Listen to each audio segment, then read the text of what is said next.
Story 1. The Haunting of Frodriver.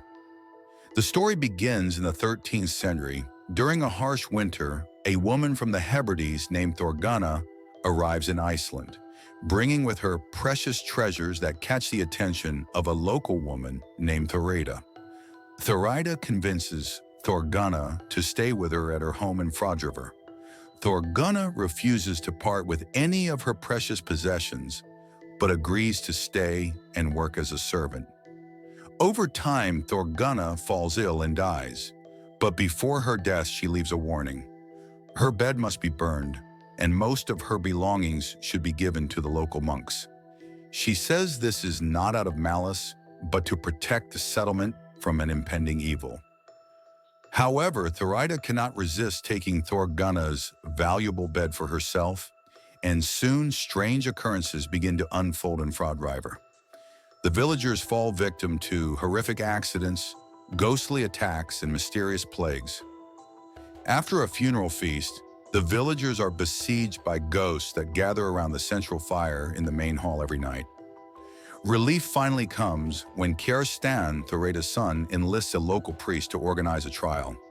The ghosts are accused of unlawfully staying in the hall, and eventually their leader, in anger, declares, "We no longer have a peaceful home here, so we will leave." Story 2. Nunnifying Mary Boucher. Mary Boucher was a servant from London working for a Catholic lady.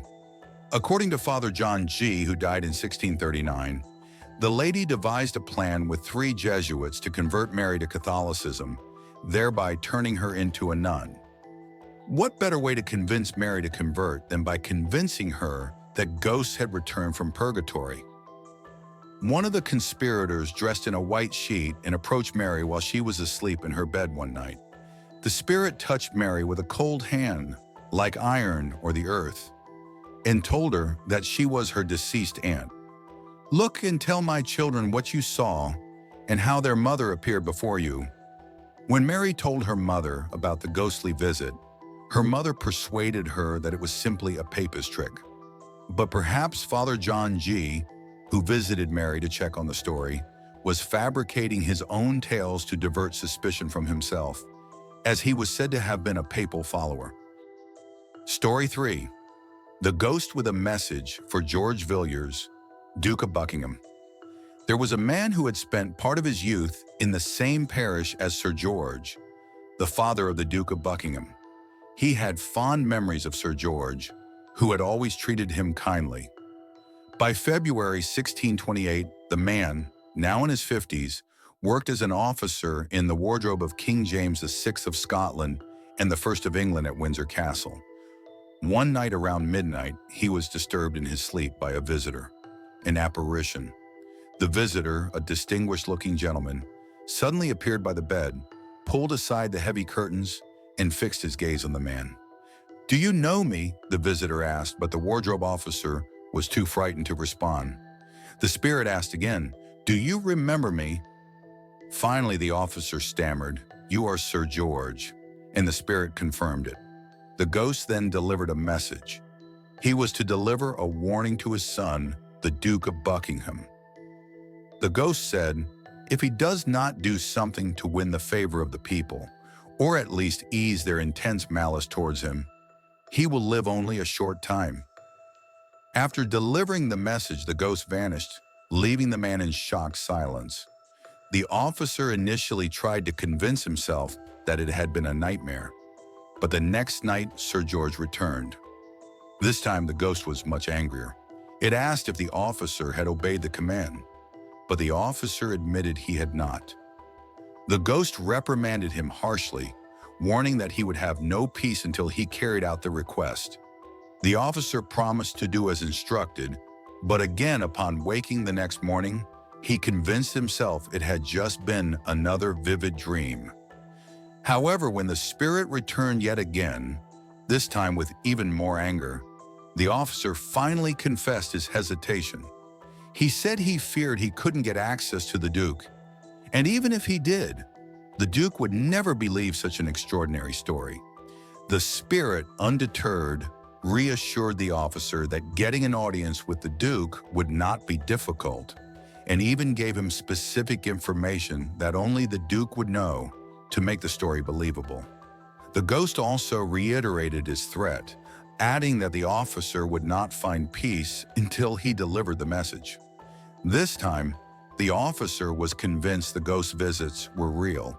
He traveled to London and met Sir Ralph Freeman, a lawyer and relative of the Duke, who agreed to help.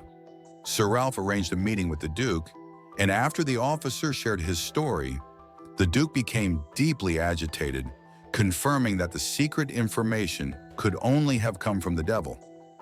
The next day, the Duke's plans were altered, but not for long. The officer's warning about the impending disaster was true. The Duke eventually died, and it seemed that the ghost had indeed been a harbinger of doom. Story 4. The Bath Keeper. In the mid-10th century, a priest was visiting a hot spring when he encountered a man he had never seen before.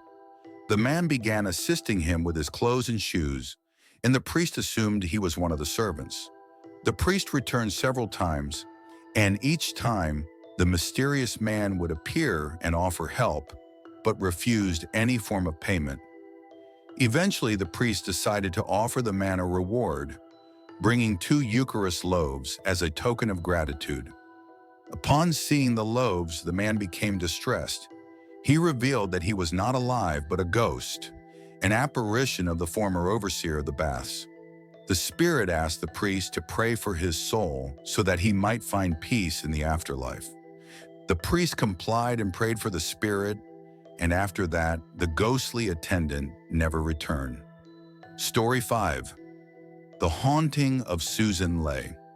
In 1650, Susan Ley, a servant girl from Essex, went to her local magistrate in great distress.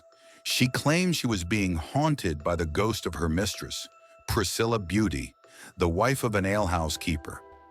Susan had borne illegitimate children by both Priscilla's husband and son, William, both of whom died young. Priscilla passed away at Easter in 1650, and 3 days after her burial, Susan, living in the alehouse barn, began hearing her mistress's ghost calling her name, Sue, Sue, Sue.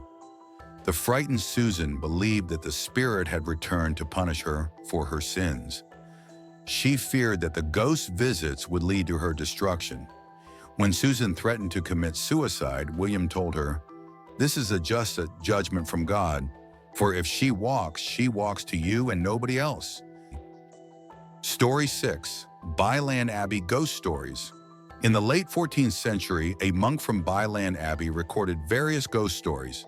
One of them tells of a man trying to carry a load of beans home after his horse met with an accident. He encounters a terrifying apparition of a horse.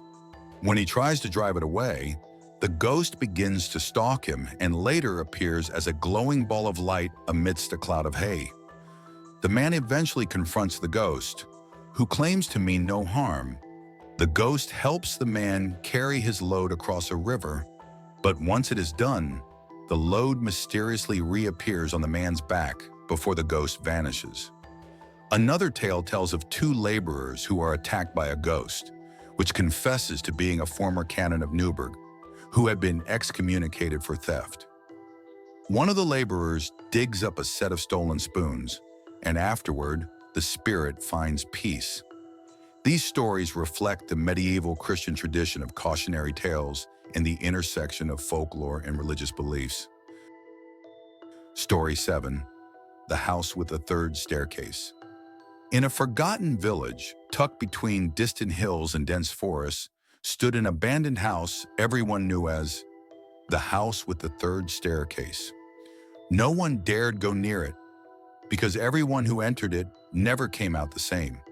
They say the house was built in the early 19th century for a noble family that vanished under mysterious circumstances.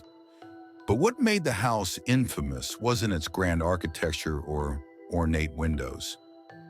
It was a third stone staircase that led to a cellar, one that hadn't been opened in over 100 years.